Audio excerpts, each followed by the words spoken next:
What's up, everybody? Welcome back to Keith and Mike Watch Deep Space Nine.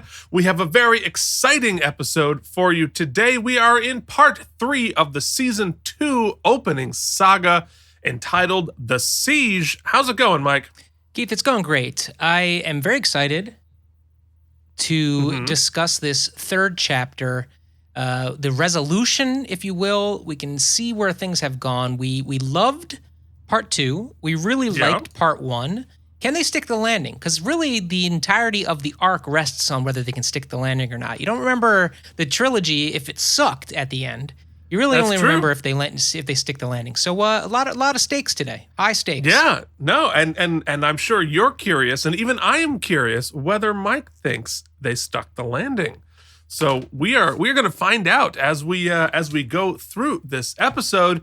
But before we do, we must thank our incredibly generous and loyal patrons on patreon.com/KandM, including Brian Kaufman, Casey Clark, CloudLover69, Jorge Navoa, The Mysterious Anne, and The Mysterious Anne. A lot of discussion about how Anne should be credited, so I just did it all of the possible ways.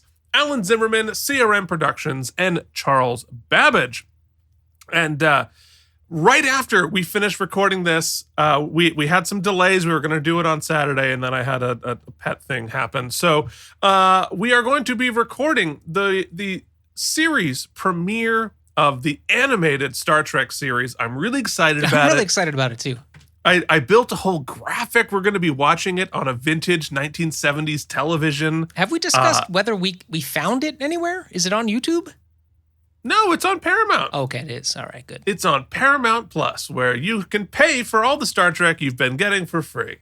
It's not true. Just because it was on Netflix doesn't mean it was free. We were paying for Netflix. Yeah. So once again, thanks to our patrons for helping us afford the subscription to Paramount Plus, so we don't have to bootleg it and break more laws. That's right.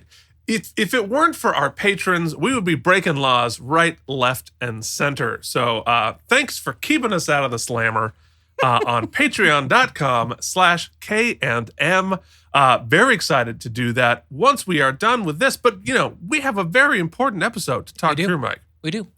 So I think without any further ado, let's start talking about The Siege. All right, so The Siege aired on October 10th, 1993. We were listening, and I feel like now we've had about a week and a half off. I'm sure that Mike has gone and listened and learred. How can it still be the same song? How?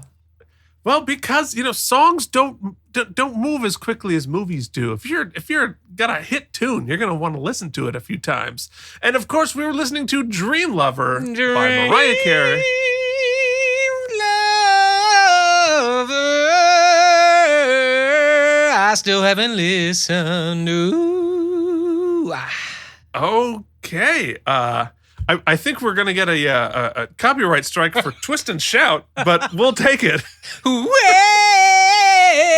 a minute. You're right. 100%.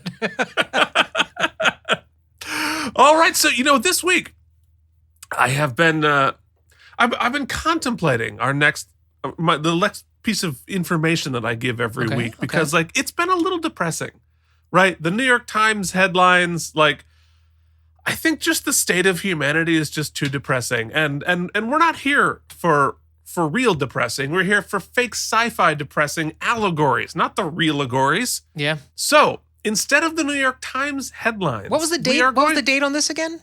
October 10th, 1993. So as Mike looks up what was on the headlines on October 10th, 1993. Did the Giants win? That's the more Keith. I had made this big promise about what was on TV. Oh, this whole thing I promised about, and I've forgotten to do that. So I will round up what the top hits of TV were, but I'm just going to take a quick stroke through just the TV guide of that day and just point out some things that were airing in prime time, October 10th, 1993, Keith, in a new segment we call What Else Was on TV? Wow. Okay. Well, I mean, that's a good jingle. I mean, That wasn't. feel I mean, it was somewhat original. you're going to have to orchestrate that and make it a bumper now. Keith, primetime ABC, Mhm. one of my ultimate faves. Okay. The New Adventures of Superman, Lois, and Clark. Lois and Clark was on in 93 already? Yeah, at 8 p.m. It was prime time, baby. Oh, I loved me Lois and Clark. Ooh, Terry Hatcher made my heart. Yeah, that's back when Dean Cain, I think, was cool. Before he went alt-right. Yeah. Whatever you want to do. Just keep it nonviolent. Of course, we had 60 Minutes was rocking and rolling, followed by, Keith, the Philadelphia Phillies were playing in prime time against the Atlanta Braves. Wow. Sports ball. On Fox, Keith, what was the headlining show on Fox? Martin! That's when Fox had their great slate. It was Martin, followed by Living Single, followed by Married with Children, one of my faves. And then we, of course, had Sunday Night Football, Keith, which it doesn't say he was playing, interestingly enough. TV Tango, sorry about that.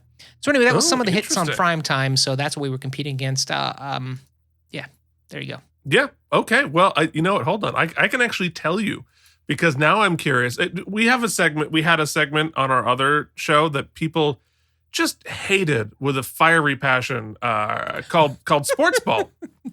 And nobody got it and nobody enjoyed it.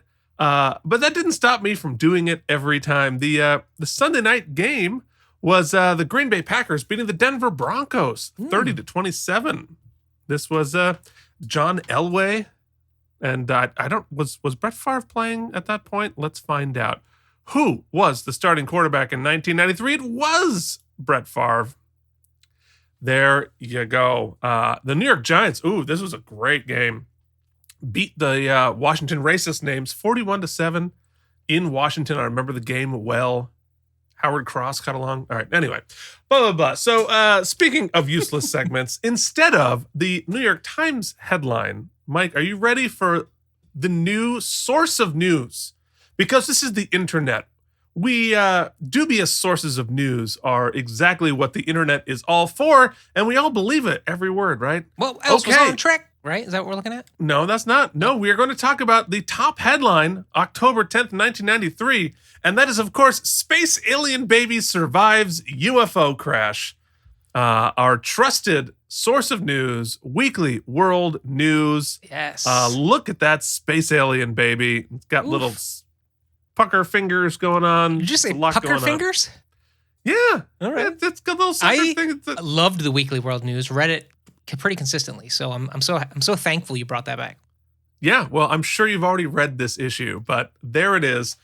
New segment. Please enjoy. All right. So about this actual episode. This episode. Keith and Mike do everything they can to alienate listeners. Alien baby and eight listeners. You're right. Demon Seed. Yes. That's next week. So this episode was directed by Weinrich Colby, who last directed The Homecoming, the premiere. So he directed parts 1 and 3 of this series. So that's interesting.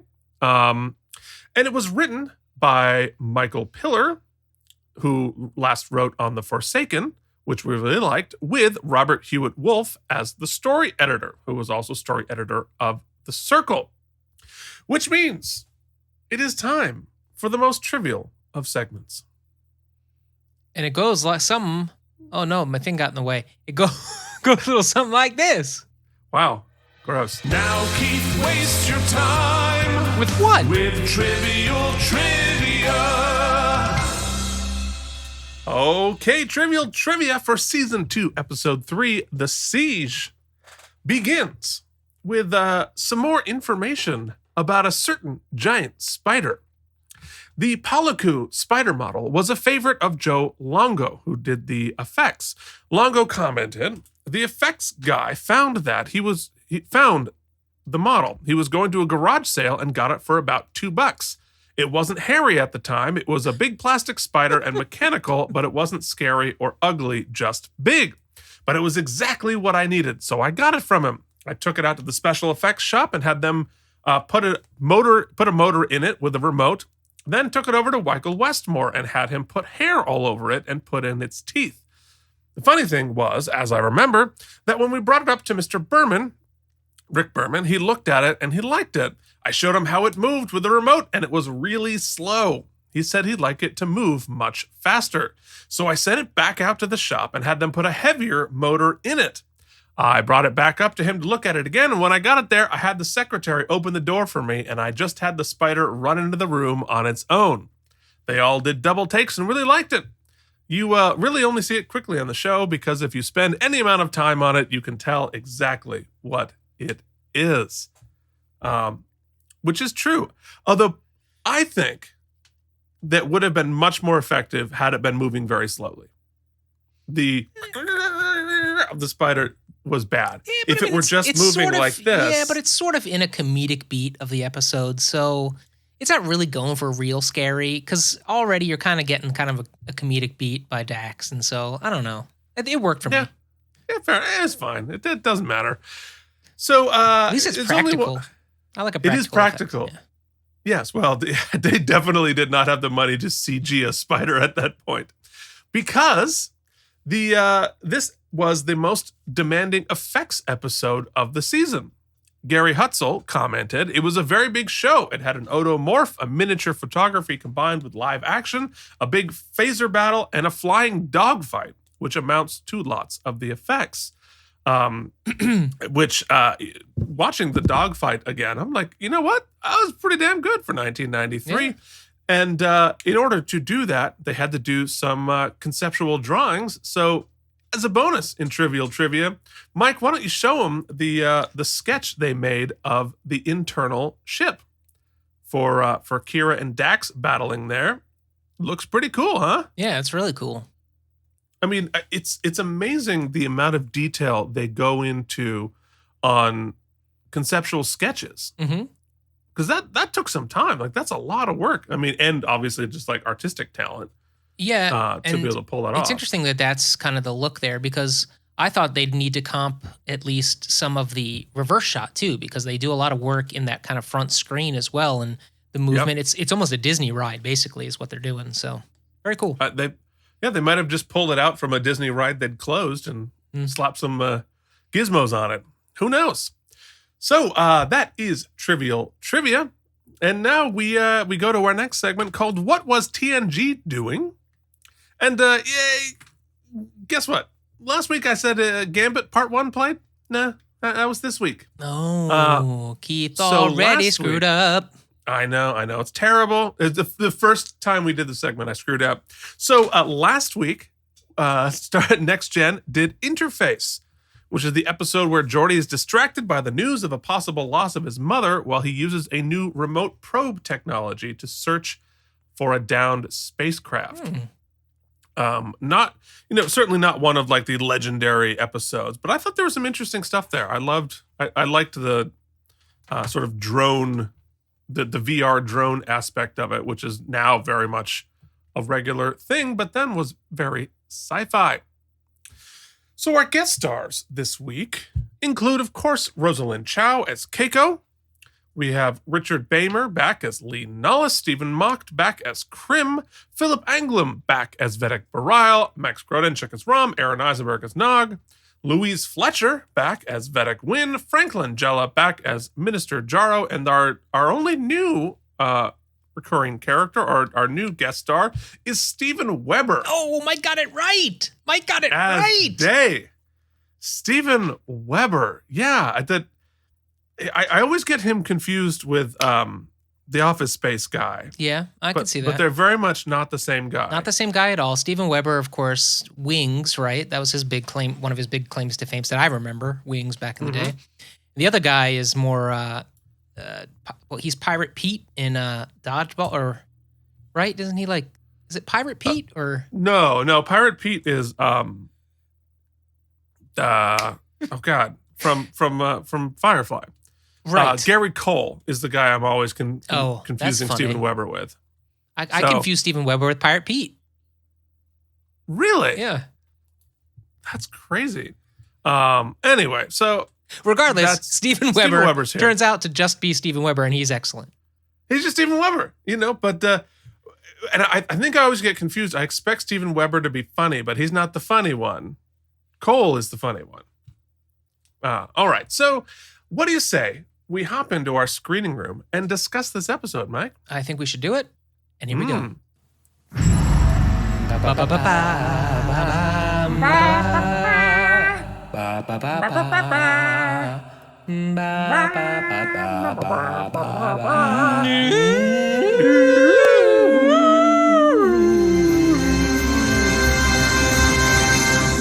Feel free to use that as your ringtone, folks. You're more than welcome to imagine if you're like in a college class and like that's the ringtone that interrupts class. All right, let's do it. I dare you, folks. Okay, so in our teaser, after, of course, we have a previously on and explain where we are in the world. But we begin with Sisko rallying Federation officers on the station. We haven't seen hardly any of them yet. But without saying it, he invites them all to disobey orders and stay on the station. But he gives them an out too, which I have to tell you, sorry to jump right in, that my biggest excitement here was that, if you recall, one of my criticisms a little bit last week was that he was putting a lot of lives in danger by sort of like slow playing the exit from the station. But I was here, it heartened me to know that he gave them all the opportunity to get the H out if they wanted to. Yeah, no, he announced his plan. He was like, this extra has a boyfriend, this extra's got a baby, this extra's pissed off. Does not have a line. Yeah. We don't have to pay these guys. Yeah, but it was very interesting to see how many Federation officers there actually are on the station, which of course there are, right? Because you don't have a Federation presence with like 3 people. But we've never seen a lot of these people, and we rarely see any Federation officers other than our heroes. So of course they're there, and it all sort of makes sense. And I like that he makes the little distinction that some of them aren't even stationed here permanently. Some of them are just here for a month, right? And like, oh yeah, that talk about putting in difficult loyalties there. Like, oh, I'm gonna get killed for like this. I'm working at a Denny's over in the next town over because their manager's sick. Like. That's tough. It's tough. So his plan is to delay the takeover of the station until the Cardassian interference is exposed. It's going to be dangerous, and like you said, he offers them all a chance to evacuate, but of course, it's Starfleet, none of them go. And it turns out we have 5 hours before the ships get here. But from where? Yeah. These are Bajoran ships, right? I mean, I understand that it takes a while, like to travel from Bajor to the station does take that long. I don't know. That was all a little muddy to me, but whatever. He evacuates the civilians and sets all of the Federation officers to the task, which brings us to Act 1. The evacuation is underway, and the extras are all running to the runabouts. There are only 3 runabouts, and apparently no other ships docked there that can help evacuate. So that's it. That's not a lot of folks. But Quark, of course, smells opportunity, scalping the seats, specifically Rom's seat. Of course. Jake runs into Nog. They're being evacuated to different places. Jake is distressed because he keeps having his life blown up by these conflicts. And it's right. I mean, thinking how he was on a starship, then Wolf 359, and then he had to move here. It's a lot going on there. And there's a great beat here with Nog, too, where he gets to Jake. Whereas Jake is usually the kind of the voice of reason here. Nog gets to be like, hey, our parents couldn't mess up this bromance. Attempted murder on Odo couldn't break up this bromance. This little Titanic moment's not going to break up this bromance. I'll see you on the Lusitania, baby. That's right. Damn right. And he says, no stupid French thing will keep them apart. Of course, a coup d'etat is what is happening. And he points out that no Ferengi and human have been better friends than them. And at this point in the history, it's probably true. Yeah. So which is interesting. I like that. Just a little wrinkle there where like kids are just friends, but actually it is kind of historic. So we go to O'Brien's quarters. And Keiko is super pissed at Miles she's for pissed. She's like, hero? Hell no. You better. And then again, though, Keith, when you see that baby, who could leave that baby? Starfleet be damned. I know. She's pretty damn cute. So she's pissed he's going to stay to fight. It's also understandable, but he's in Starfleet. That's the deal. So we feel the stakes mounting for the danger that we're under here, which I love all of these little beats, right? They're little interpersonal beats. They're little emotional beats, but every one of them reinforces like, we don't know what's going to happen. We don't know if we're ever going to be on the station again. Like, people are going to die. Like, the stakes are very, very high. And I thought that was a very good way of introducing all of these things. And giving a sense of grandeur to the storyline. Yep. There's something about that. And it's sometimes these little interpersonal scenes which give the weight. I think about Best of Both Worlds, where Picard just tours the ship and he has the conversation with Guinan. It's a very quiet, simple scene, but that makes the stakes feel much more dire and much more important than all the pew-pews and the whatevers. So I really like that. So we head to Ops, and Dax tells the team that all transmissions are jammed to the planet, which, of course, their objective is to out the Cardassians for having done this, because most of the people in the circle don't know that the Cardassians are doing this, and we'd be pretty pissed to find out. So Lee Nollis has the idea that there might be a couple of tiny ships stashed on a moon during the occupation. I.e., how do we get the message to Bajor? Because all of the runabouts, the Federation ships, are busy evacuating folks. Sisko asks if any of Dax's hosts can fly the ships. And turns out one of them can. Of course. So that's useful. I mean, I imagine like if I had 8 lifetimes, it would just be useless trivia. But if you, like any of your previous hosts had any useful skills. It's also a good way to, like, as we'll come to learn, to team up Kira and Dax on an away mission, because we've seen there a couple scenes at the bar and helping each other out and being gal pals, but we haven't seen them as sort of heroes together yet. And, we talked about earlier, the show likes to mix up the buddy cop episodes, right, and we haven't got the Kira and Dax buddy cop yet, so I'm excited at this point to see where we're going. Yeah, and it's great, and passing the Bechdel test with flying colors. But of course, O'Brien is there, and O'Brien is available. He can fly just about any ship, so that seemed like a wasted opportunity. Guess he's busy. Well, but O'Brien's engineering skills, sabotaging and monkeying with the station, are probably more useful there. Yeah, you're right.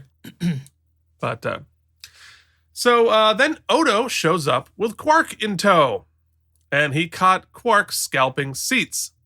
And Sisko literally grabs Quark by the throat. Like, he doesn't grab him by the collar. He has his hands literally around Quark's throat. That was not a move a Picard would have done. No, but I mean, Quark did take multiple people's lives in his hands and kind of disregard them here, so... Oh, I'm not saying that I'm not saying I don't understand being pissed at Quark here, but it is a very, like, look, we're drawing lines between Kirk and Picard, and Sisko, and this is where Kirk might have done it, but Picard definitely wouldn't have done it, and it's interesting. It's actually one step further than that, right? Because you remember everybody else got the option to get out or to stay, right? Quark not given that option. One of his penances here is that they're like, peace, too bad.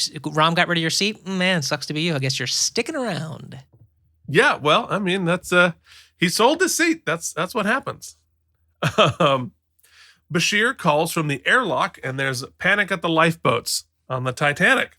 Now, for those of you who don't know that, Mike and I met doing the national tour of the musical Titanic, so we know a little bit about panicking at the lifeboats. Yeah, we do.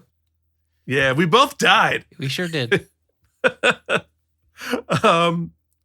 Where was I? Quark, naturally, of course, sold more tickets than there were seats.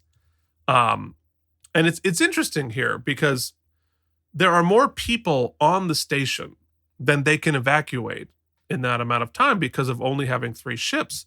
I imagine the Federation might want to look into that. Mm-hmm. Yeah. It's not good not to have enough lifeboats. But the good news is that DS9 is unsinkable, so. It is unsinkable. There's no way. There's no way. So the shouting starts. It escalates until Lenalis shows up and gives an inspirational speech and calms them all down, basically saying, hey, Bajorans, you don't need to leave. It's all the circle they're not coming for you. You have time. You can do whatever you want to do. Like, you're safe. Let the non-Bajorans off because the racists are coming here. And he's becoming that leader that he doesn't want to be, but actually turns out he's now serving the purpose of the Navarch, which is what they wanted. Then Jake shows up, and Cisco gives him the "if I die" letter, and it's all very ominous. It's another one of those like escalating the stakes beats here, and I think it's really strong. Yeah, it's good because it gets you thinking. It's a bit of a red herring ultimately, but gets you thinking because you're like, this is 3 episodes into the 2nd season. Are they going to kill the captain? Quote unquote captain? I guess we'll find out. Well, I mean, I think as we've found out already, like, people die that you're not expecting to die.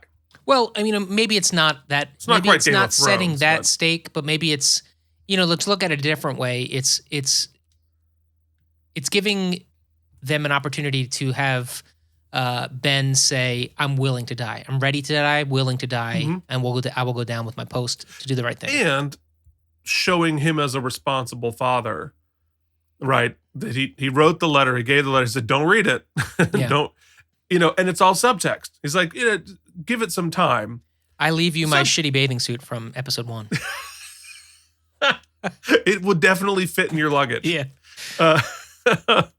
But he's like, he's not saying, read it if I die. But that is the subtext going on there. It's well done.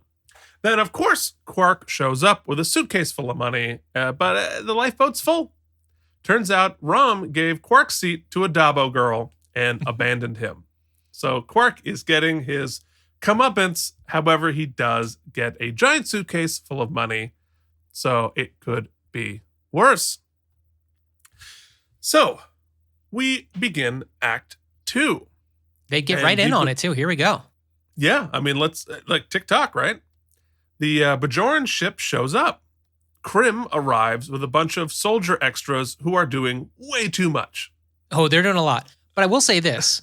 This goes for the whole episode. We'll talk about it later, but it starts here. They were like, we spent so much money on these practical sets that are effing huge, but we rarely show them all in one episode. So this episode is our first chance to kind of get to see all of the goodies. We get all the runabout set. We get an off-world set. We get to see all the giant rooms on DS9. We get to see the Bajoran palace of the Kais. We get to see it all in this one episode, and it's shot brilliantly, lit brilliantly, just really cinematic, this episode. Well, and also, that's the screenshot that we're showing here. That's an angle I don't think we've ever seen of the promenade. Yeah. I don't know if we've seen the promenade ceiling yet. And look how friggin' cool that is. Yeah, that's huge too. Like, maybe it's well shot, like they're giving it the kind of a wide aspect ratio there, or a wide depth of field, but it is big. It's big. I mean, but that's not like James Cameron, where you've got 8 feet of it and then a mirror which continues the pods going down. That's all there. Yeah, man. That's all practical, and I'm sure it's a pain in the ass to put the ceiling in, because usually you fly out the ceiling and you use your lights there. So just to it seems like they got some sort of a grid up above the kind of quote unquote glass there, so that they have some options in lighting when it's not showing the ceiling. Yeah. But I would be very surprised if when they're shooting normally, that's in there. Yeah. Because you're going to have shadows and blocking and limitations. But that looks amazing. Yep. That looks fantastic. Mike, talk for a second. I'm going to check and make sure my basement door's closed. Okay. So here's where I got a little bit confused when I was watching the episode, because I thought that the Cisco and this dude on the left here had like an understanding, But turns out I wasn't completely wrong or confused. They did have an understanding, but I think he's clearly not in on the plot, the Steven Weber plot with the canceled Langella. So I think he thinks he's in the right. They're doing the right thing for Bajorans here. Right. Well, and that is the interesting, your best villains don't know they're villains. And in this situation, he's not really a villain. He's just been given bad information. And we set up in our previous episode in the little beat that they have where he clocks that Cisco's not trading information for Kira, that he is an honorable person with bad information, which is not true of Steven Weber. So as it stands right now with this siege, the Bajoran provisional government is also on board? The provisional government is in sort of no. It's you know what, that's a little bit murky. What is the provisional government's? Because they're fighting the Circle, which is doing the coup. So is this dude here on the left, not Steven Weber, is dude on the left who's like a high commander, right? Right. Who was fighting against the Circle. Is now part of the siege?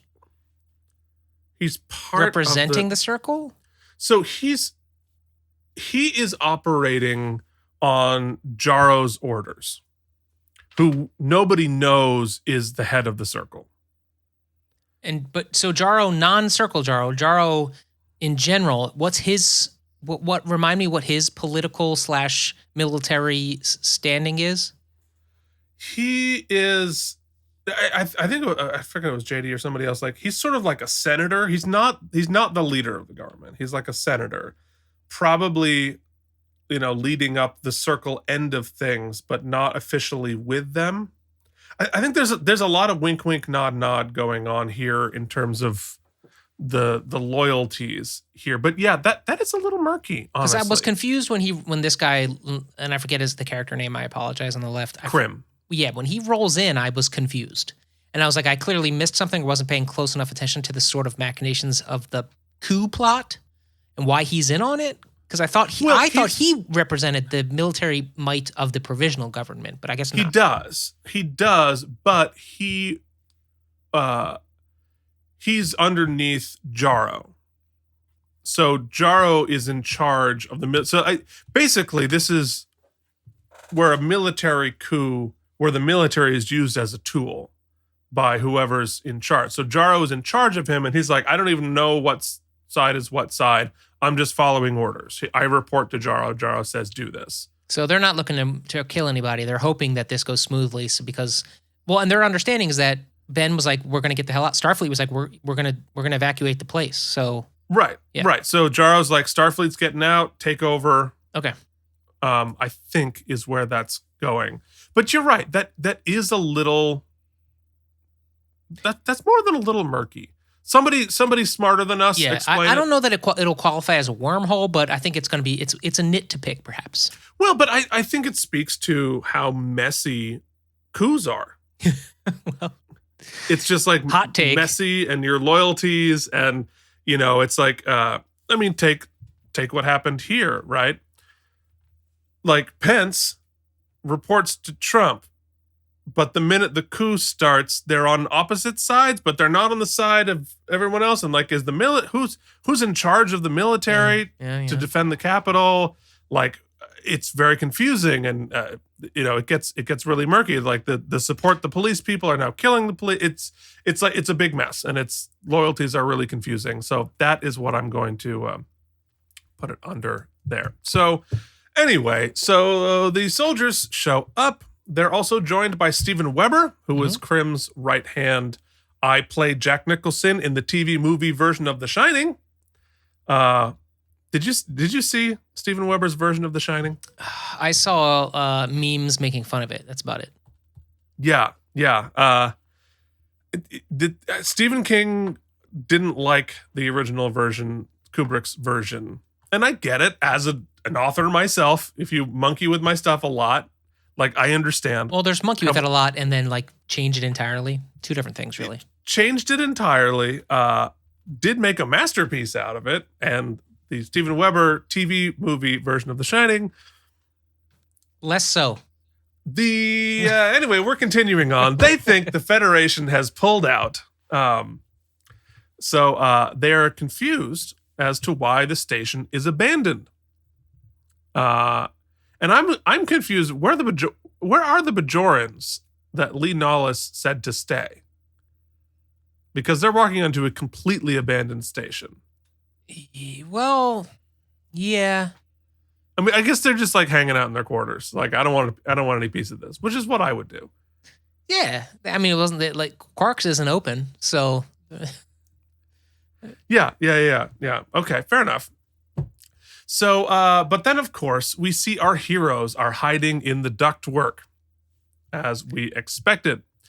So we head to the moon. We see here it's the same cave set as every other thing we've ever seen on the show. Oh, we got to use it. It's an all skate today. Well, yeah, exactly. Well, that set is a standing set for all Star Trek shows and got used a lot on Paramount. Dax and Kira search for the ship, and we learn two things. One, that trills are very vulnerable to insect bites, which would make sense, because you basically they've had a transplant. Yeah, they're on all those anti-rejection meds. Anti-rejection stuff. And I would, it's a little wrinkle that I don't know how much thought was put into it, but it actually makes a great deal of sense. And I like it. It's a nice little piece of trivia. TM, Keith Varney, right here. Lock it. Sold. While you chew and swallow that one, let me say, I really dig there. I sensed a beat shift here, and it's been slow coming, but I've noticed it up to here, but really kind of taken full. To make a weird analogy here, you'll remember in the sort of grander Marvel Cinematic Universe, at some point they were like, you know what? Let's make Thor funny, and they just changed the character, and it worked. And then they kept it. It rescued the character. Yeah, I'm not going to say that it rescues her, but I like that at some point they were like, you know what? Dax can be funny. I think Dax is a little sassy and a little funny. Mm-hmm. Put it in. And Keith, I can't believe I'm going to say this, but I was watching some videos on one of the Star Trek celebrations that just happened recently, but this interview was from a couple of years back. What's the actress who plays Dax? You don't know? I don't have the actress's names memorized yet. Sorry. No, I do not. How do you not have the actress's name? Because I'm in the universe of the show, Keith. You did this on our other show, too. It's Terry Farrell. Terry Farrell. It was fun because she was talking about how in the beginning when she was hired, and I'm sure you know all this, everybody I'm talking to, but Mike's on step one. Look, part of the show is watching Mike discover all these things. So she was talking about how when she was hired, she was hired as a model and not as an actress. And she goes through the audition process and how it was kind of a thing, and how even the showrunners were looking for models and they were going through models, and how she really felt limited by that. And at some point, she decided to take ownership of the character and take ownership of her performance. And it seems like it's starting now because it looks like she's just kind of having more fun with it. And it's very much less, a lot of the portrayals of alien races we see as Starfleet members are like your Data and your, Geordi was a little different, but just people who are really analytical and kind of one note. You're not getting that. Right. You're not getting that here. She really is. To sum it all up, Keith, she's having fun, a lot more sass and quippiness, and I'm digging it. No, and I think that is, I think you're picking up on exactly the truth, right? That more of Dax's personality is coming out, more of Terry's personality is starting to infuse Dax with some more of that. And yeah, 100%. And it's not the first time that's happened on Star Trek. Because for those of you who, for TNG folks, season 1 Riker was a stone cold, hard ass, no smile, like burnt, until they discovered that, Frakes is like really funny. and like a relaxed, funny, like he'd be like, burp, burp, burp, burp, and then like they yell cut, and he's like relaxing, goofing around, and like making everybody laugh. And they're like, oh, why don't we incorporate some of that into Riker? And that became much more of the character. So it's really cool when you see that as an opportunity and not something you have to like crush to fit. And that's not limited to just Terry. Who Farrell? Terry Farrell. Colin Farrell. And Colin Farrell. Yeah. Yes. And it's not limited there because even starting last episode with that sort of sitcom-y beat in the first act, the whole cast seems to sort of, as an ensemble, are starting to really gel with one another, and it's becoming a lot of fun. Yeah. Yep, for sure. The last thing I said, we learned two things. I said one, didn't say two. 20 minutes later, I'm going to say there are giant silly spiders on the Bajoran moons. And this is where I point out what I said before. It would have looked way cooler if it were moving slowly and more ominous. But it was like, whatever you said. Funny. So they find the ship actually go back one from them finding the ship. This shot here, which I think is fantastic. I wonder, because they were talking about blending miniatures and practical effects. Is that a miniature that we've blended in? Because if so, it looks amazing. Like really good effects there. I can look at it both ways. I can see it as a practical shot entirely, but I can also see it as a mixed composite. Yeah. Both really look great. So whichever way. I'm not sure which if anybody one's knows, let us know. But it looks great. It looks terrific. So they find the ship, and it's old and rickety. And Kira starts firing it up as Dax helps. Back on the station, we see Krim and Weber discover that the security net has been disabled. They're trying to find Odo, who is also missing. Krim is naturally suspicious. Then we check in on Jaro. Which I enjoy because it shows that they're not dum-dums. That they're not... Right. They're not just like cackling bad guys who don't see the good guys in their plan. Like the other thing I wanted to mention before, and I forgot, and I had mentioned it in real time to our patrons who check us out at patreon.com/KNM, and Mike watches Deep Space Nine. What my worry in Act 1 was that as much as I love seeing all the sets and the big stuffs, and we're getting the big battle this week, clearly, because it's episode 3 of the arc, we haven't, with the exception of one episode, the pew-pews battles are generally less than satisfying. It's not Star Wars. Yes. So this is clearly called the siege. The attack is coming.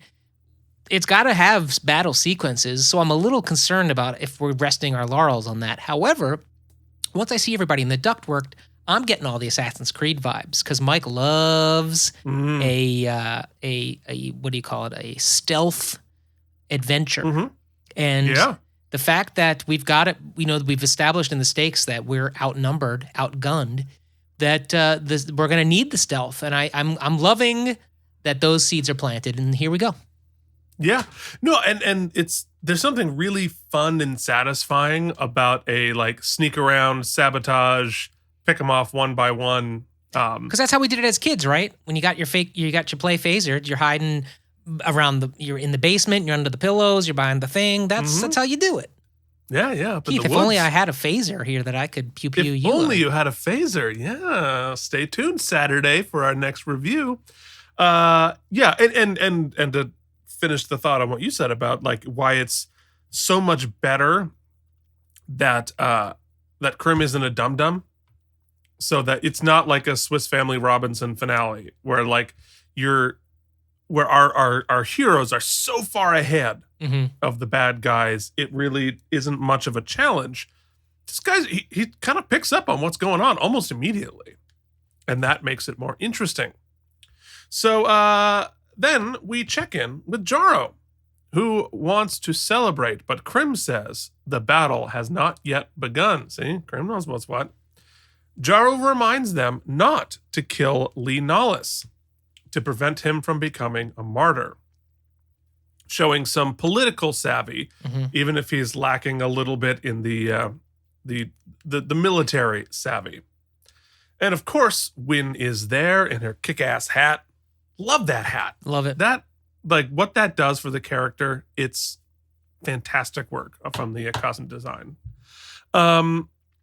They go over the scheme, and Jaro says that 26 hours after he is taken over as the new leader of Bajor, he's going to make her Kai.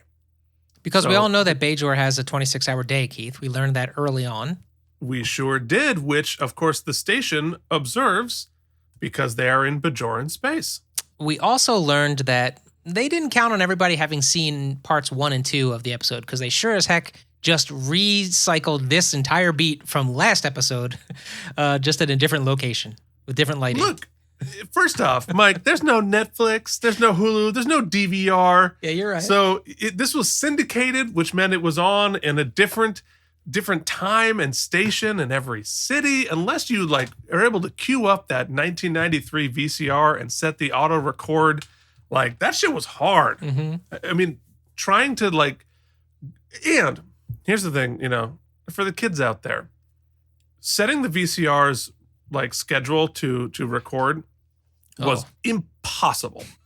Absolutely impossible. But then, right, let's say I want to record a hockey game, right? And it's the playoffs, which means if the game goes to overtime, they just keep playing forever until they score a goal.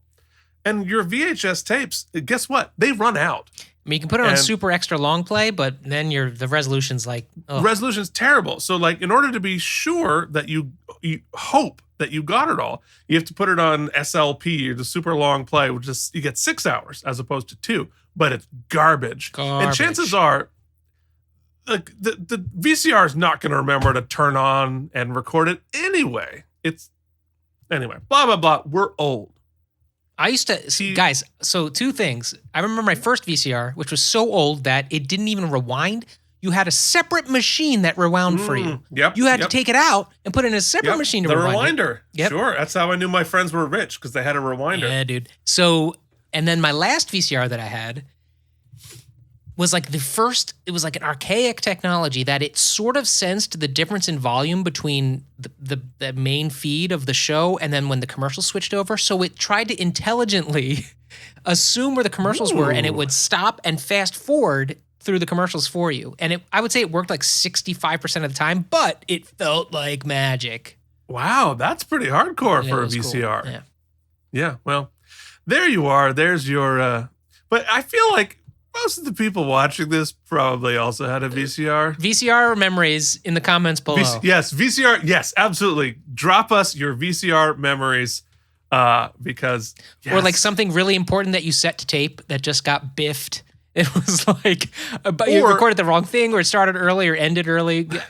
Or the one time I was like not 100% sure my father wasn't going to literally physically murder me was and I feel like shame over this still to this day. I recorded over like one family videos accidentally and recorded an episode of Star Trek over it. Oh no.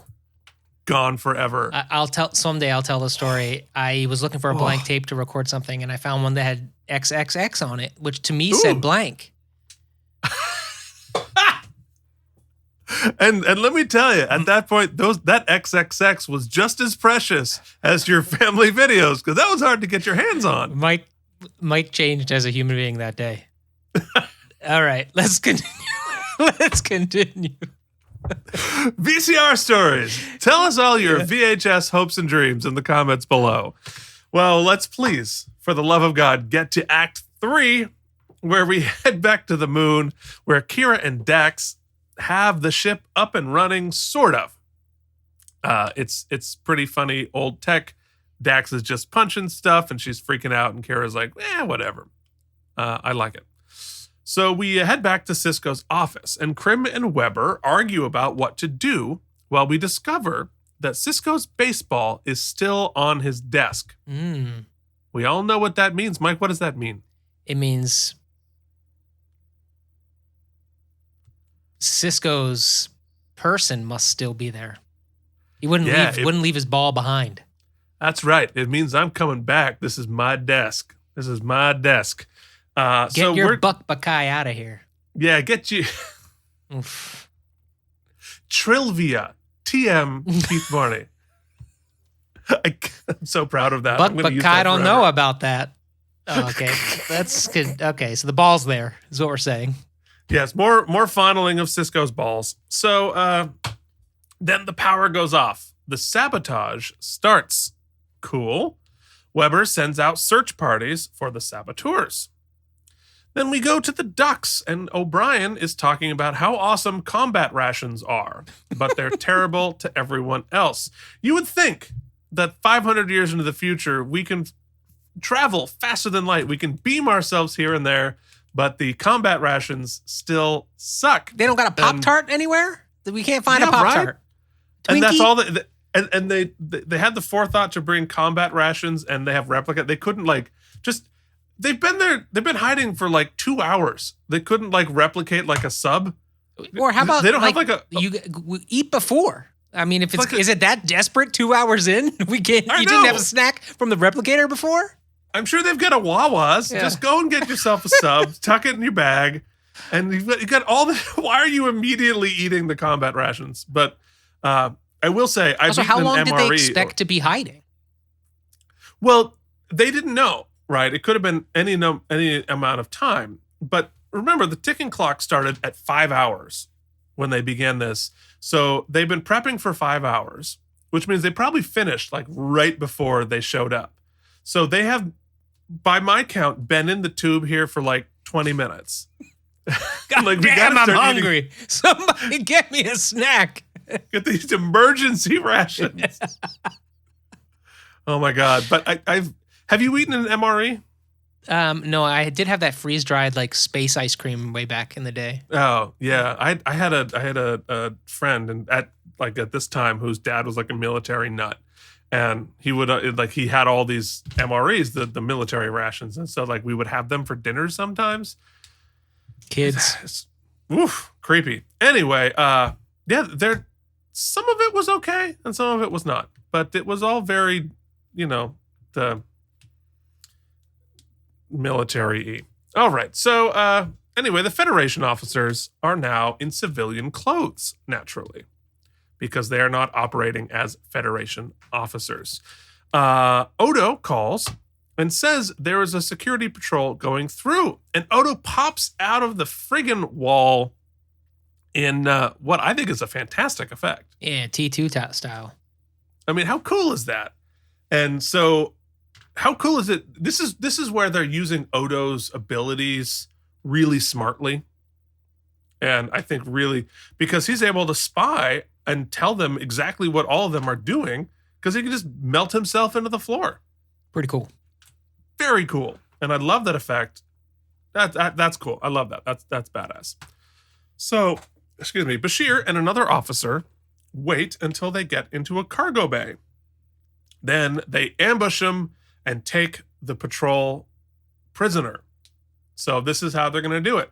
They're going to sneak around and take prisoners and take all of them. And we don't know how many of these overacting extras there are occupying the station, but it looks like it's maybe 20, 25. It must be coming in waves because my understanding, and this was a little confusing, it's kind of up there with where are the Bajorans that stuck around. They made it sound like there was an overwhelming number of Bajorans coming for the siege, and it never feels that way. I mean, it feels like there's a bunch of them, but it never feels like we're that outnumbered. So maybe they're coming in waves and we just get it done early. We're just buying time until we can get Kira and Dax with the information to the provisional government. Yeah, well, I think that it's more of a political thing because the station, well, we know already, it's not really designed for defense. It doesn't have a lot of defensive things here and there, but it probably, had they stayed, had the runabouts, and they probably wouldn't have been able to defend the station, at least for a while, from these quote-unquote attack ships, but they're Bajoran attack ships. They don't really have much of a military. And we wouldn't have really been too much of a defense because we were told not to. And I don't think Ben's going to go full. And that's why it's a political thing, right? So they're not defending it as much as they would because of the geopolitical implications and the fact that the Federation told them not to do this. So I think that explains why they're handling it this way. So in the little ship, Kira. Well, hold on. I want to show you this. Oh. It's funny that this is just one screen apart from each other. And the comp isn't as good. You can see, like the way the lighting changes and all. It's not great. No, the shadow is there from kicking from the grate. Oh, the grate's what it is. Yeah. Okay. I think that's practical. I don't think that's a comp. Okay. I think that's actually is what it is. Oh, we're hiding in the barrels.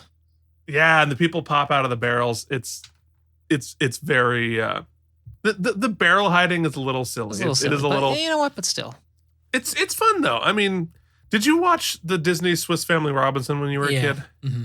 Yeah, like the end of that, which I when I was a kid, I was like, this is the greatest 10 minutes of film that has ever happened. The final attack.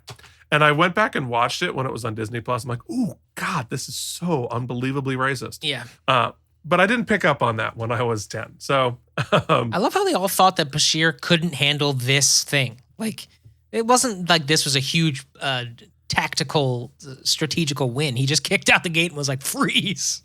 Yeah, well. O'Brien doesn't have a high belief in Bashir.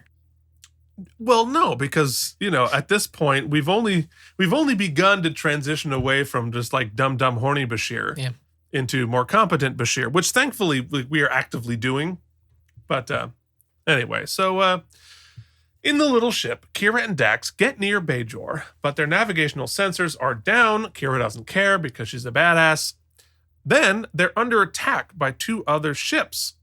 And Kira's like, I've dealt with this plenty of times, so she's going to head down into the atmosphere. But we get a little of like pew ship battle here. Yeah, which is cool. And I really liked that last shot there, the point of view shot, right?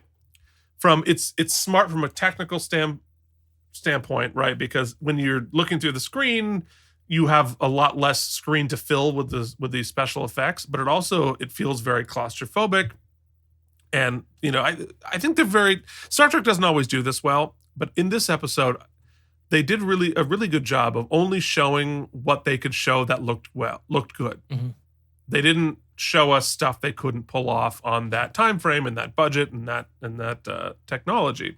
So I thought that the ship battle looks great, all things considered. So in Act 4, on Deep Space Nine, O'Brien and Lee Nellis have come under attack. There's a phaser fight where O'Brien apparently does not have a +5 against Bajorans, only Cardassians, because all of them shoot everything, but all they hit is the one pipe in the middle because the effects team needs to have something for the phaser to hit. So it just keeps hitting the same pipe. But, look, we have to deal with practical stuff. None of them can hit anything. Cisco shows up to help. One of the other guys sets off a smoke grenade to give them a chance to escape. But okay, pew. It would have been a little cooler if they had more options on where see, as it keeps hitting the same damn pipe. Yeah, well, Because I think from the effect, like having because the phaser beam would just go on in perpetuity, so it had to hit the wall behind them. And they're like, we don't have time, just hit the pipe over and over. Then Odo turns into a tripwire and knocks the bad guys down, which so clever and so like middle school. Yeah. But I love it. I mean, again, using Odo's powers effectively. He's like Stretch Armstrong. Exactly. They're taking such great pains not to kill anybody and not to like harm anybody because of the geopolitical implications of doing that. So they have to sort of do middle schooly kind of, trip and falls. So it makes sense. I love how they're using Odo. So back on Bajor, Kira and Dax are in a firefight in the clouds.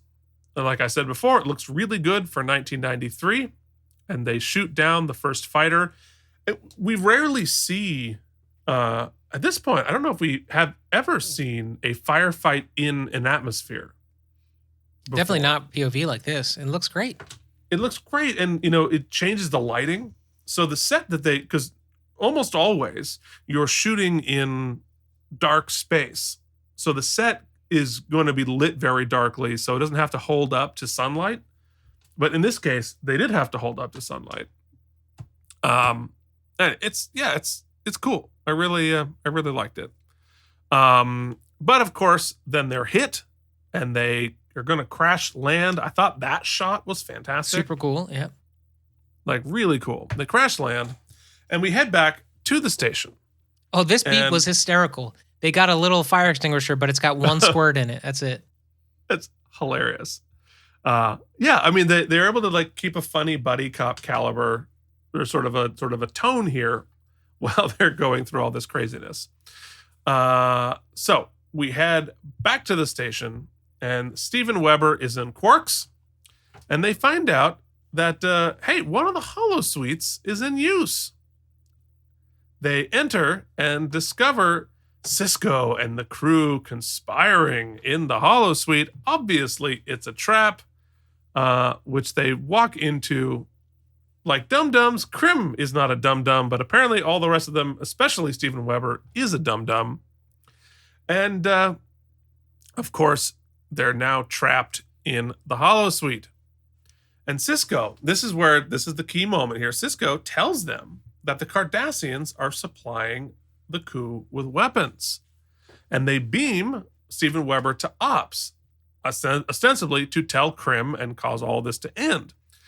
But he tells Krim that the Federation is behind all of this and doesn't tell Krim about the Cardassian involvement. So now we know Weber, he's read in on the intrigue here. So he's now lying to Krim. But they do realize in this moment that all of our heroes are actually hiding in the conduits. So now they're in trouble. We begin Act 5. On the surface, Kira is hurt, but Dax won't leave her behind. They hide from a security team and Kira passes out. Which, I mean, they're in a plane crash. The fact that you just hurt that much was fortuitous, yeah.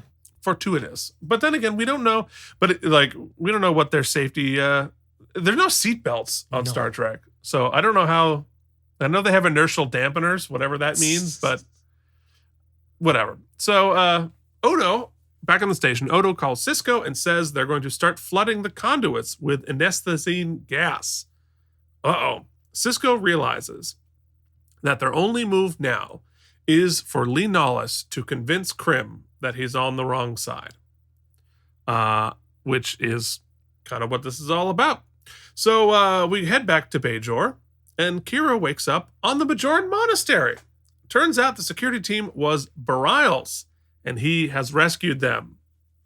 So sweet boyfriend Bareil got it done. And he has got a plan to get them into the Chamber of Ministers by dressing them up as Vedeks and escorting them himself. Yeah, so, give me this action figure. Who's listening? Mike wants it.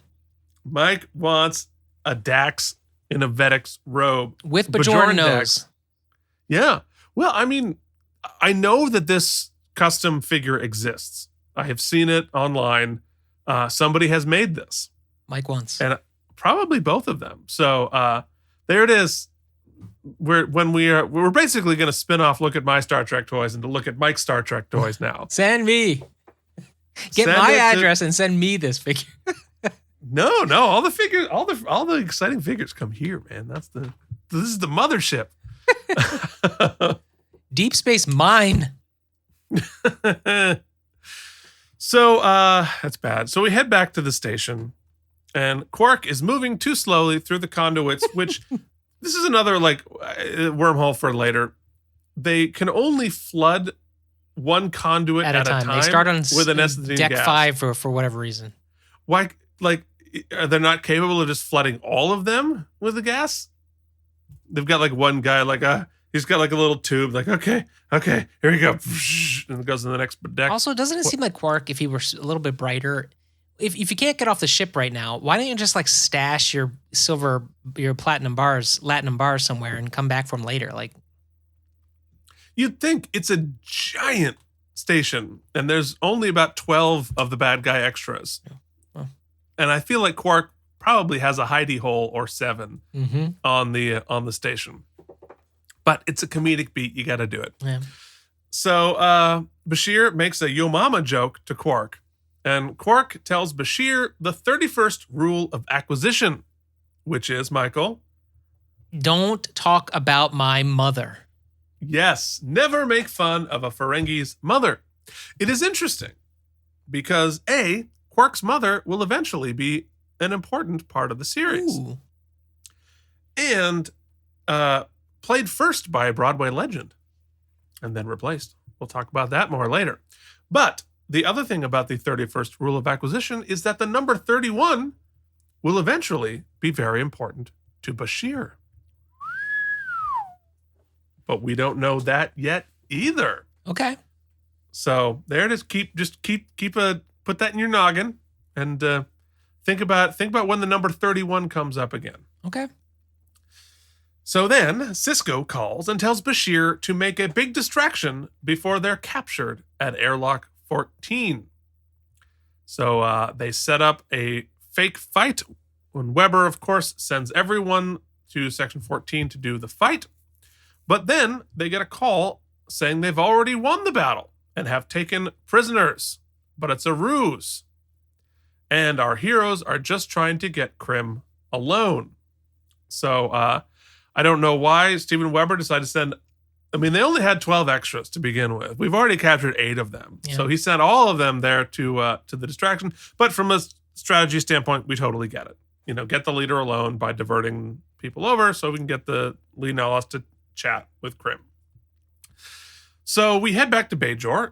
Kira, Dax, and Bareil show up at the Chamber of Ministers. Which is also huge and awesome. Sort of. I was expecting Congress. That looks like a staff meeting. Yeah, I guess you're not. I get it from a production standpoint, blah, blah, blah. They don't have the money, but I was expecting like 300 people and a giant thing, and they have like a conference table. But, it looks great. But after all of this, there's only like 10 ministers. Okay, well, Keith's got complaints, but more importantly, we spill the beans here. We tell them what's up, and apparently we've got the receipts, because in the future, receipts matter, Keith. Yeah, exactly.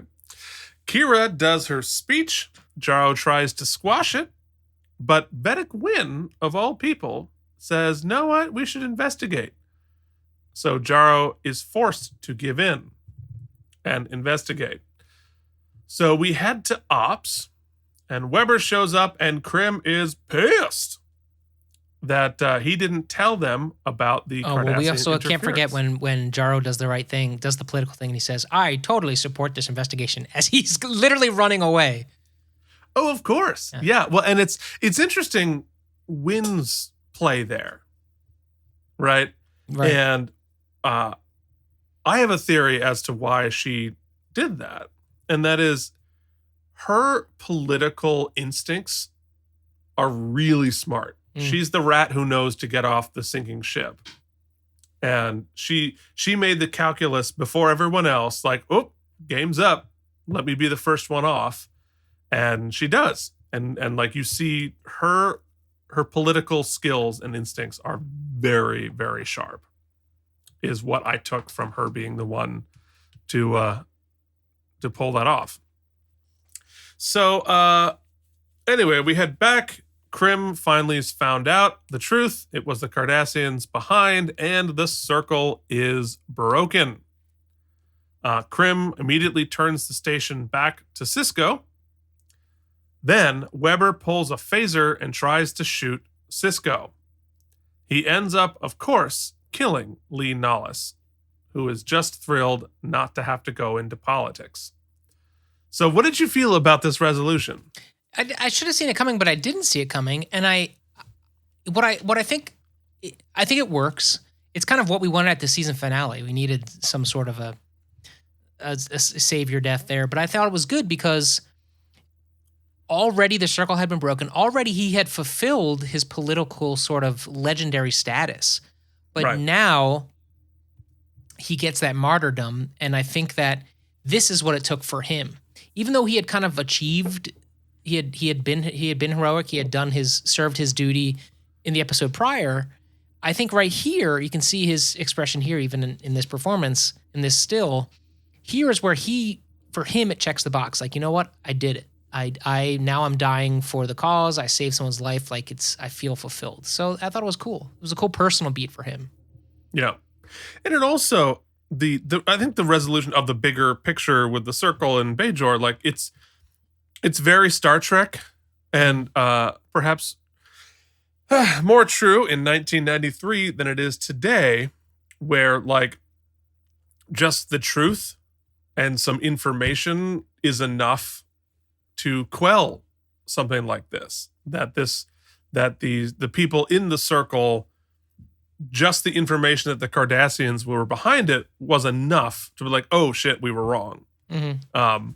Which is, that's not really something that exists anymore. But it is very Star Trek to believe that information, knowledge is enough to stop something like this. But at least it's to stop this plot. Like, we do get both big bad politicians with different kind of gamesmanship exiting that scene, clearly not finished being big bads. So, oh no, certainly not. So, anyway, so later, Kira is sad that Lenalis could not save Bajor, and Cisco reminds her that there are heroes all over Bajor, including her.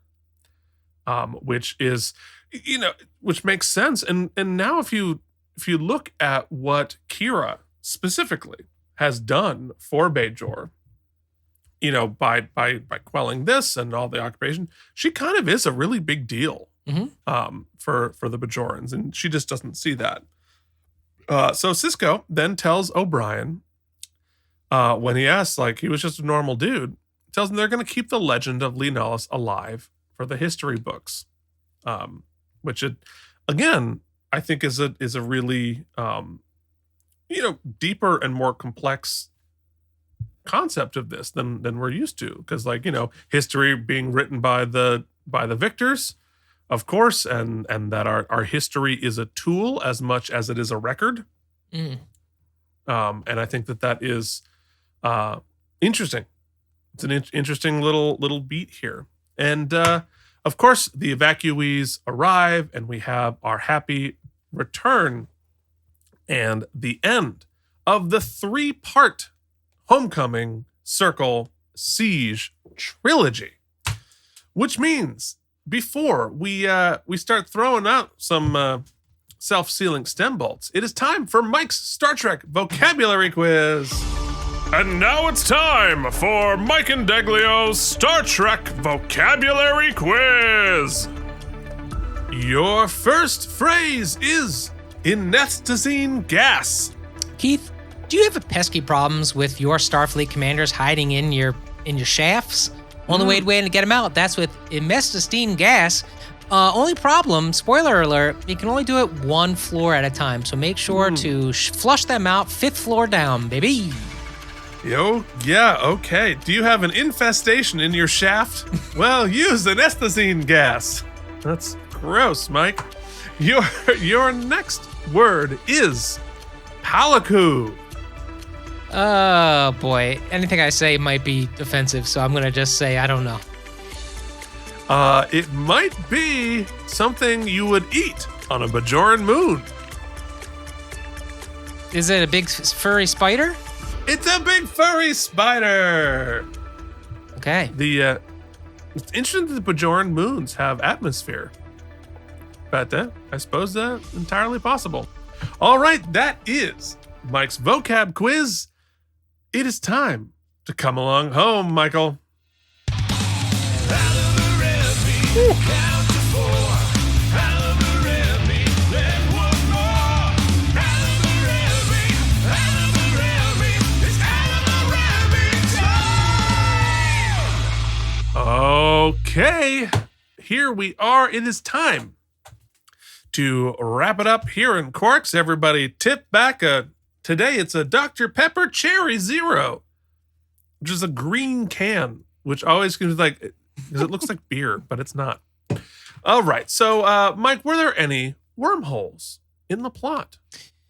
So, as Keith and I said earlier, it's a little murky as towards the sort of Bajoran interests and who's running the show. And, as Keith said, we're chalking that up to Coosby messy. Mm-hmm. Coosby messy, hashtag. For me, it's also, I guess, not a plot hole so much as a little bit of a disappointment, as I really wanted more Cardassian sort of interest and involvement in the resolution and the plot. Like, I know that they were sort of just like the other element that and clearly Jaro knew that the Cardassians were helping out, or and didn't care because it was the ends justified his means. But it felt like we could have more fun, right? We've got our Gul Dukat, we've got our other Gauls. Like, I felt like we could have more fun there. So I guess it's more of a missed opportunity than a wormhole. It makes sense why they did it. And I guess they have plausible deniability too, and just say, oh, it was a few bad apples. We'll see. We'll see if there's fallout from that. Outside of that, I guess, it's always just small strategic stuff, right? That Keith and I mentioned. It's not wormholes so much as just kind of like tropes.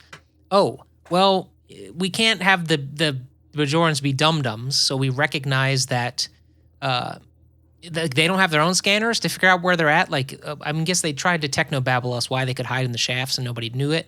But once they find out they're in the shafts, they can only flush one floor at a time. There's little stuff like that where you're like, okay. Or they go into a holo suite and they don't think that they're holograms. Okay. But, and also it's this big siege with hundreds of people and we're outnumbered. We're so outnumbered. We got to get up, but there's like 12 of them. So, practical things like that. But nothing that took me out of the world. I thought that on the whole, the plot was really coherent and succinct, and I felt the stakes, and I felt like the pacing was just as good this episode it was last episode, which was a highlight of last episode. So I was pretty happy. Keith, what about you? Yeah, I think the wormholes I sort of pointed out. The messiness of the intrigue was a little confusing, but again, coos. And yeah, I think the limitations of this episode are the limitations of this episode. In terms of the budgetary limitations and the scale of it was smaller than I was hoping, right? Because again, there are only 12 guards. We were never clear on what was, they said attack ships. Well, how big are they? How many people are on them? What are they even necessarily trying to do? It was all kind of muddy. And I think that I guess we're talking about the end here, but it's like, if you're going to do Die Hard, there's a better version of it. Like, all the beats are correct. Like, they got all the beats right. It was just a little muddy, and I think that all could have been better. But that's really it's less of a wormhole than a charisma. We'll go on to let's go to best moment, and then we'll circle back. Okay, Mike, what was your best moment? It's funny we approach this so differently than like the best part of the episode. The best moment for me. And I'm starting to feel like a broken record. It was those intro beats. It was the stakes setting because I thought that, I love the buddy cop stuff with Dax and Kira, but I felt that the scene with Jake and Ben and the scene with Jake and Nog were the most impactful for me. And once again, they're two-hander scenes where we're just establishing emotional stakes, which highlight and represent the geopolitical stakes on a grand scale shrunk down. So they worked for me. I really specifically liked the Nog and Jake stuff. I think maybe Nog Jake is like the best romance we have on the show. I really enjoy just their friendship, how it's growing, and how they recognize how unique it is. I thought that was the wrinkle we got this week that I thought was really special. Really good point. And I love that they let Nog be the sort of initiator of the Pollyanna, the inspiration here, rather than have it be Jake as it always is. So a really cool flip. I really liked it. So I'm picking Nog Jake in the first or second act. Yeah, I actually agree with you very much. Like that the initial stake setting was great, and I don't think the episode paid it off, but But when I was watching, like, oh yeah, shit's gonna get real. Like, the stakes are high. We don't really know what's gonna happen here. That was when I was most excited in the episode. And that part was I thought the most impactful for me. So let us hand out some self-sealing stem bolts and talk more about this show, this episode in general. And now we can look at the whole arc because we've now seen it all. Yeah, so I think that the main flaw, if we start there, is what you just said, is that the setup in episode 2 and then in the first quarter of episode 3 really set the stakes higher and set the potential fallout higher than we ever breach. It's sort of like we talked about in the first episode of the arc, where there's this big intriguing, like, let's not forget when Kira and O'Brien go to rescue Lee Nallis in the beginning, she's like, this is a suicide mission. Like, if we don't get him, it's over for us. And then it turns out to be kind of easy. That's sort of what this feels like. Like, that's a microcosm of what the whole arc ends up being. We've really set up these incredible stakes. We have these incredible bad guys. We've got, don't forget, we heard like what we thought was thunder in the sky last week, but it was actually like firing. It was a war taking place. Yeah. And then when the war gets to us, I mean, and then Ben's like, here's the I'm gonna die letter. And Keiko's like, you're never coming back, O'Brien. We're something, if this wasn't the first arc of the season, like if they had put this in the latter third of the whole season, I'd be like, oh, people are dying. Like, main cast members are on the block. Nobody gets hurt. A couple people jump out of barrels, and Lee Nallis dies, which is, I think probably less moving because we don't really ever get to know him, or like we understand his importance, but he does not. It's like, okay, Lee Nallis, okay, cool. But I feel like at least that arc felt completed, and it was a real great shortcut to get Kira back, right? Like, oh well, Nave arc's dead. You're back. Yeah, we assume.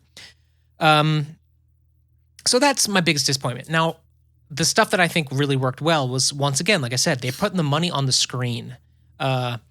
Here's all our sets. Here's all the stuff we built. Here's everything we got. We're putting it out there. I wish we had an opportunity to use some outside fight choreography again, because we learned in the first episode how effective that is. Yep. I like that we didn't overdo the pew-pews and stuff. We stayed within our limits, so nothing was hokey. I mean, underused, yes. I also feel like maybe there was a better, if we were going to do guerrilla warfare or like outsmart them, there was maybe a better way to outsmart them. Like, let's use technology or science or be something. More clever. Yes. Be more clever. Because it does end up feeling a little, there's nothing there. Like, even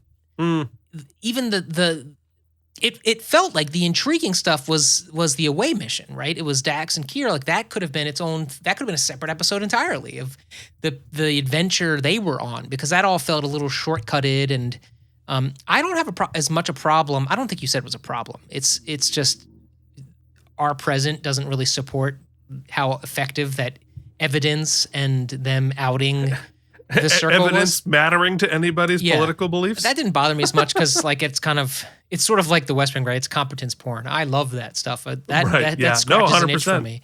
But I did feel like the adventure to get there, I would have liked to have seen that more, because like we said, the resolution was sort of like, oh, they were behind it all along. Oh, you've got it on a data pad. Oh, okay.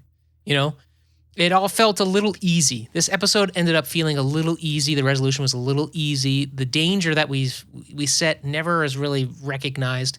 So I would say ultimately it was it didn't feel like there was as much there. Mm-hmm. That said, I thought the pacing was good. I really liked a lot of the character beats. It looked great. There's not much you can really ask for. It was a pretty satisfying arc entire, and it just the gumption and the balls to open your season with an arc like that. That's like really steeped in just a lot of like political intrigue. I thought was pretty badass. So I'm overall pretty impressed with the arc. The episode, I still think it's the second strongest in the 3 parts. I think the second episode is the strongest part. I would say the opening is the weakest. So where did I rank last week?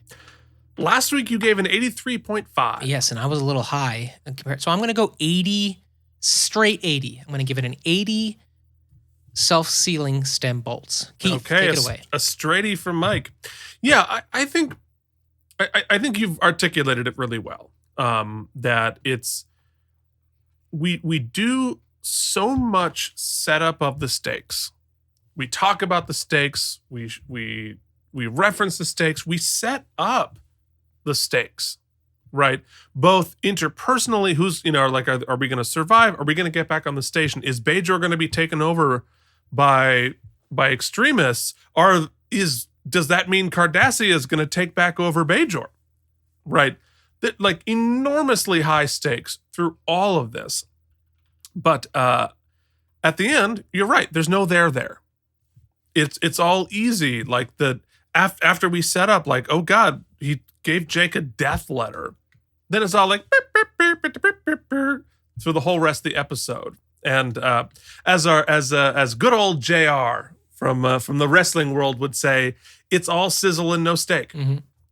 And I think that is it ends up being underwhelming. It ends up being like, wait, that was it? Like, you set up this huge thing going on, like, oh, it's going to be so exciting. And then, like, yeah. Like, every time I watch The Circle going into the season, I'm like, oh, hell yeah. Can't wait for what's going to happen. And then it's like, oh, okay. Yeah, it's fine. Whatever. But I just don't, it doesn't follow through on what it promises that it's going to do. Yeah, everything you said, I agree with 100%. And I think that's also true of the character of Lee Nollis, right? We set him up before we meet him, like, oh my God, here comes Lee Nollis. Here comes Lee Nollis. It's going to be a big deal. Then he shows up and we get the twist, like, okay, that's interesting. And then he's just sort of there, right? And so it's like they say in writing, don't tell us, show us. We're told over and over and over again how important Lee Nollis is and how exciting this is all going to be and how the stakes are so high. And then they don't show it to us. They just keep like, trust us. He's a big deal. Trust us. Yeah. And then when you see him, it's like, huh? Right. And I get the point that they're making that he wasn't actually a hero and I think the couple that O'Brien and Cisco have at the end about like, we make our heroes serve, we write the story to serve. I get that. And this is going to sound like I'm like criticizing an actor, which is not really what I want to do here. Like, I'm not here to like shit on the actors. Right.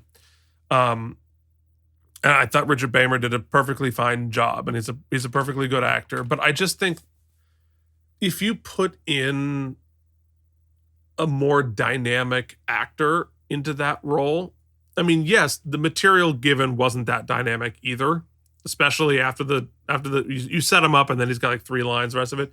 But I don't know who you cast in that role, but like, put Bryan Cranston in that part. Right. And it feels very different. And I think like the character and the performance and the it matched the costume, kind of gray and kind of blah. So yeah. Like if they made an action figure, we're like, okay, I'd get it just to complete it, but I don't care. I don't like he's not on my top 10 list, not in my top 50 list of a character I want an action figure on, right? So because it was sort of like, all right, fine, whatever. Yeah, I just didn't care very much. So however, this arc I think was ultimately disappointing, right? But the themes set up and the track we're laying will matter in stuff that will be much more satisfying and much more exciting. Okay. And I think watching Wynn operate, that's important. Watching Cardassia interfere in things, that's important. I think the instability of the Bajoran government, that's going to be important. And all of that is going to play out in much more satisfying ways later. So yeah, I was disappointed by The Siege. Every time I watch it, I get excited and then I'm disappointed. So for that, you get 72 self-sealing okay. stem bolts from me. Not for nothing. So- Also, Yeah. we've had a lot of missions now, and I'm going to need a little clarity at some point. We've had a lot of Yeah. missions where we need to like sneak through somewhere or get somebody somewhere or whatnot. And I keep forgetting we've got this shapeshifter, right? Like, could Odo not have just taken the information, turned into a little scurrying animal, and like ran to the High Council without having to put on robes and be a pope? Yes. However, two things. One, you still got to get there. You still have to get a ship. You still have to get him onto Bajor. So all the things that would have happened between Deep Space Nine and getting to Borealis would still have had to happen. Okay. Because he can't like fly through space. And two, and I think more importantly, he's not Bajoran. Yeah, okay. And people are not going to listen to they don't know who this guy is. It's just like a random dude And saying, I guess "Hey, it's the not Cardassians." effective for him to scurry off if he needs a partner anyway to fly the ship or whatnot. He can't. Right, he can't. Okay. All right. Yeah, so it needed to be Kira to give that information, to have the credibility to get through I'll allow it. to the company meeting at the at your local Waffle House. I mean the Bajoran Senate. They're really important. Yeah. Yeah. All right. So next week is invasive procedures, where we are going to continuing with some trivia and getting some. Love it. I earned that. 100%. So next week, invasive procedures.